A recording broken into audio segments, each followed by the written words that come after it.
Susulong ng pamahalang bayan ng Pulilio, Quezon na madeklara ang March 18 bilang special non-working holiday upang mabigyan ng pagkakataon ng mga empleyado na makibahagi sa pagdiriwang ng kapistahan nang hindi na kinakailangan pang lumiban sa trabaho. Sa ginanap na flag raising ceremony kahapon, inihayag ni Mayor Angelic Busque Pico ang intensyon dahil sa ilang concern na ipinararating ng kanilang mga kababayan.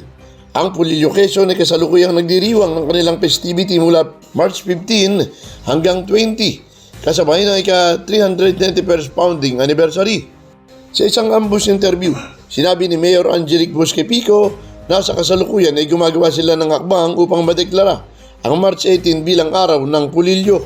Pagkakita po sa founding anniversary po ng aming bayan, kami po ay gumagawa ng hakbang kasama po ang Sangguniang Bayan para po ma-request na non-working holiday po ang March 18 bilang ito po ang araw ng Pulilio. Ngayon po ay kami ika-391st founding anniversary po ng bayan. Ang panukala ng alkalde ay sinuportahan naman ng Sangguniang Bayan. Ayon kay Pulilio Vice Mayor Jenaline Flores, na sila bilang kaagapay ng punong bayan, nais nila ipadeklarang holiday ang March 18 bilang pagpapahalaga sa founding anniversary ng kanilang bayan. Kami po ay bilang kaagapay ng ating punong bayan, yun po ay isa sa mga nais nating isulong kasama po ni Mayor para po masigurado na yun pong pagdating po ng March 18 bilang pagpapahalaga po sa pagkakatatag ng ating bayan ay talaga pong kailangang ma-declare na holiday.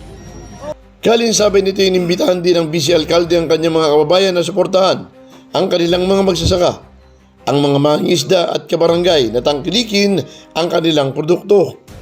Hiling din ito na sana ay sumama sa iba pang mga aktibidades sa ginaganap na festivity sa kanilang bayan.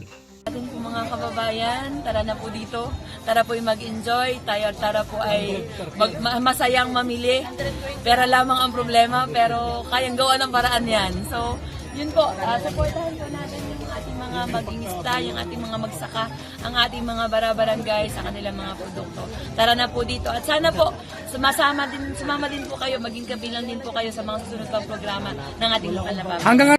Felix Tambongco, The Observer News, DWRB 103.9 News FM. Ikaw ang una.